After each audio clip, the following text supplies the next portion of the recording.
And welcome back to the channel where we talk about only good comics. I am Brant, and this is Friday First. This is the series where we talk about brand new number one issues, new story arcs, new character debuts, and the like coming out next week.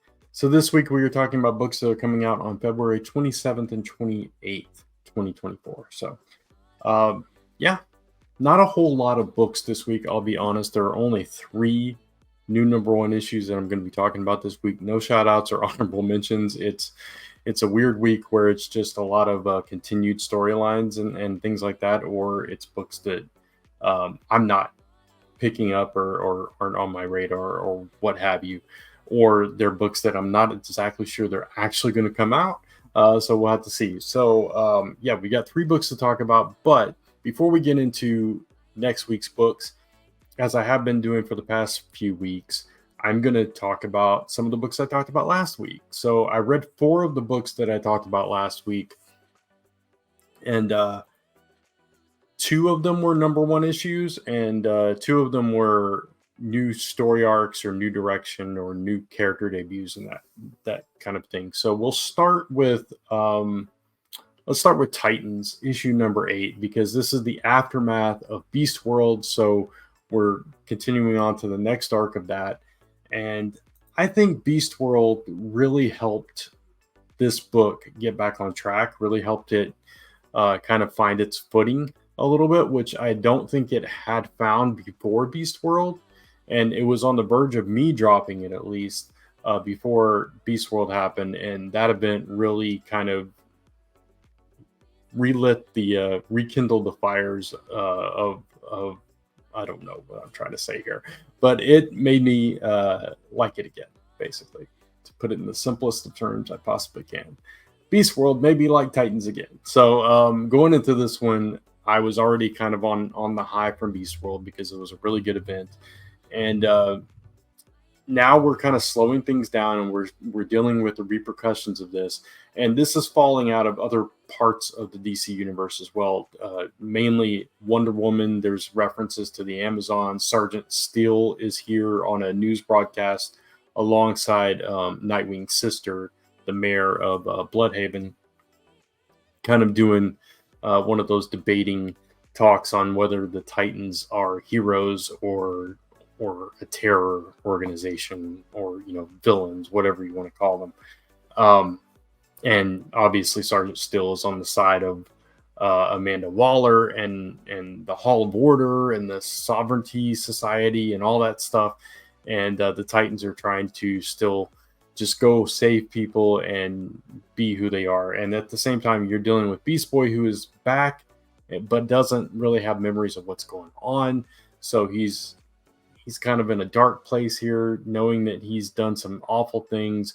Then there's the whole thing with Raven, where her soul self is now in full control, and Rachel is hidden away in the soul gem, and she's committing subterfuge throughout this whole arc, because nobody knows that it's actually the evil version of Raven that is in control.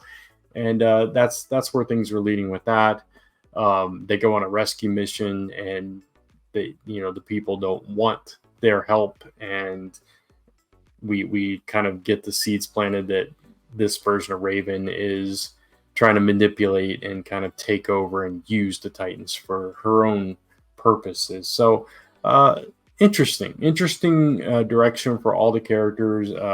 Some strong emotional beats in this issue.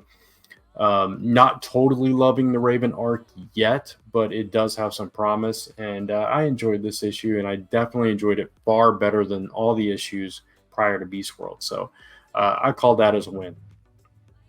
Next up, we have Cobra Commander issue number 2.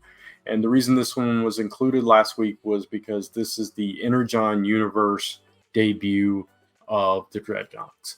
And in particular, we saw 3 Dreadnoks in this issue. I'll give away Buzzer and Ripper because they were at the beginning. Buzzer was on the cover. A third one comes in later on. I don't want to spoil who, because fans, I just don't want to do that. So it's cool. And also, we learned that this bodyguard with Cobra Commander is someone else in disguise, and we don't know exactly who, but I kind of have a guess. And if you're a longtime G.I. Joe fan and G.I. Joe, the cartoon movie fan as well, you might too. I'm pretty sure that's who that is, and I'm sure all of you know who I'm talking about. But anyway, I can't wait for that reveal to see. I don't know what they're going to do with that character exactly. Also, the Dreadnoks, man, the Dreadnoks were always like a threat, right? But they were also largely comedic relief. Um, Zartan was like the boss. He was the tough guy. He was the one in charge. He was the one that got things done. Everybody's scared of Zartan, but all his underlings, aside from his brother and sister, all his underlings were just kind of a joke a little bit, right? Not in this universe. No, no, no. Ripper and Buzzer, when we meet them, they are literally, not figuratively, literally tearing people apart and to get information and just for fun. And it was brutal and gruesome, and it's like, okay. And they're I mean, it was an interesting introduction to this famous GI Joe faction, or Cobra faction, if you will. And currently and still, they have no affiliation with Cobra Commander. Obviously, that's coming down the line, but I love this. They actually square off against each other, so that was pretty cool. And then we're teased with something at the end that kind of really nods to another popular Cobra character possibly debuting next issue. So that's going to be fun to watch too. So another really great issue of Cobra Commander. Not a whole lot of progression here. We just got a little bit of background and a little bit of progression, and then this square off. So we got the introduction of the Dreadnoks, and yeah. So there wasn't a whole lot to it, but at the same time, I enjoyed the parts that we did get as a longtime fan. So that's Cobra Commander. Then I also read the Six Fingers #1. This book is probably not for me. I'll just put that out there. I did try it. I don't know. I just didn't really love it. I felt like it started off decent. It started off with this, okay, we got this artifact, this college kid, or I don't know if he's a college kid or not, but he's trying to get a grant to go study this thing that is this arrowhead head that his dad left him, that's made of some kind of unknown or unverified material, and he wants to go across the world to try to figure out what it is, where it came from, and all that stuff. So that started out pretty strong. It's like, okay, that's pretty cool. But then you get into this, he's working at this toxic place and people are getting mutated, and he's smartest person in the room, but he doesn't do anything with his smarts, and then he might possibly have mutations himself, and then he's done something that he doesn't remember doing just out of the blue, and we really get no reason why that would happen and all this. And again, I don't know, the art was good. It just, the whole package just didn't pull me in as much as I had hoped it would. I felt like I needed a little bit more. It felt like all the big reveals and everything were just kind of softballed to us a little bit, and there was no oomph behind them for me. I don't know why that is, or maybe it was just the mood I was in when I read it. Whatever the case may be, I don't think it did enough to bring me back for an issue 2. So that's the Six Fingers. All right. And then finally, I read Edge of Spiderverse issue #1. This was I don't see, it's hard with Spiderverse books. I'm so torn all the time. It's like I always give them a try. I always want to enjoy them, and they always kind of let me down. This one, I actually enjoyed elements of it, and it got me curious for the event that's coming up with the one shot of Web of Spider-Man and going forward. But at the same time, I don't love let's just tell this little story about this random spider character, then never see them again. We don't know if we're going to see more of this Weapon 8 character. which started off the book, which I actually did like. The way he's dressed, it looks like, oh, this is going to be Scott Summers as aka Cyclops, as a Spider-Man character.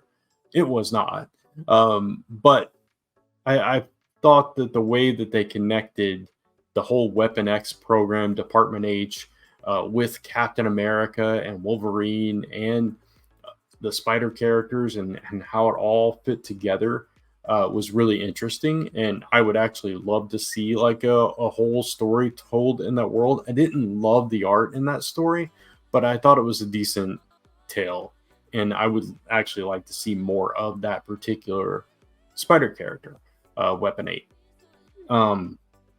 There was a couple of backup stories as well. One was the Spider-Man 2099 lead into this new event. I'm trying to remember what the other one was. For some reason, it was a Spider Bite, a return story with Spider Bite. Didn't really care about that one all that much, to be honest.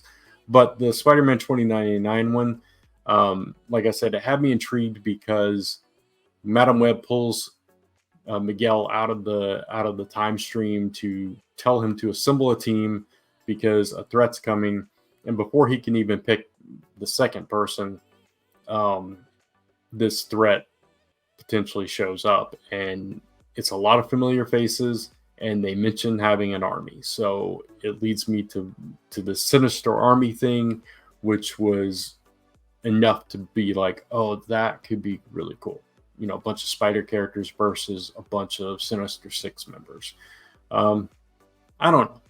I'll at least stay on board for that for now. So it was decent. So that's all the books from last week that I had to talk about that I got a chance to read this week so far. So now let's get into those books that are coming out next week. All right, first up is Women of Marvel issue number 1.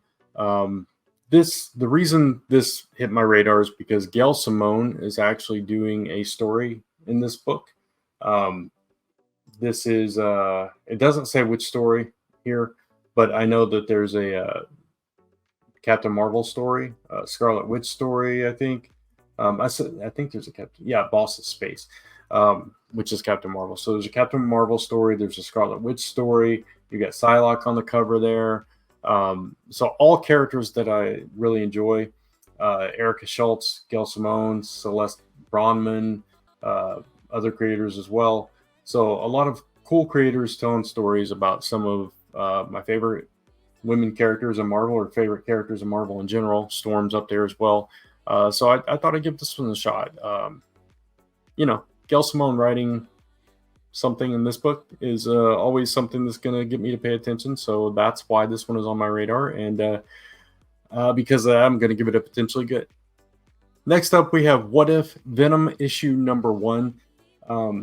This one I was on the fence about, to be honest, but then I read the description again. I'm like, oh, this is like what if a different host, Venom had gotten attached to a different host instead of Eddie Brock, somebody completely different, how the journey would change for that character. The imagery here with like Doctor Strange's cloak and Loki's helm and all this stuff, and Wolverine's claws, Moon Knight. I don't know what's going on here, if it's just kind of trying to tease us with, oh, it could be this person, this person, this person, or if somehow whoever gains the symbiote somehow has access to all this stuff. I'm not exactly sure, but that piqued my interest a little bit. So I'm really curious on who this character is going to be. So for that reason, I'm going to give this one So for that reason, I'm going to give this one a potentially good. And hopefully it is good. Hopefully I enjoy the story. These what if stories, it's always a coin toss, right? Same thing with like the nostalgic stuff. So we shall see though. And finally, we have SpiderPunk Arms Race issue number 1. I'm not a huge fan of the SpiderPunk character personally, but I have really been enjoying the Miles Morales series. and Cody Ziglar is writing this series as well, or this. I guess it's a series, mini series, whatever it is. So for that reason and that reason alone, I think it could be really good. So we'll have to see. I don't have a lot of knowledge of SpiderPunk. I didn't read the previous series, but I am familiar with the character, obviously, from the Spiderverse stuff. And again, you have Cody Ziglar taking the writing chores for this version of Spider-Man, Hobie, and yeah, I don't know a whole lot about it, honestly. There's not a lot in the description here. All we got spider slaying sentinels, so that's interesting. So that's something a little bit different.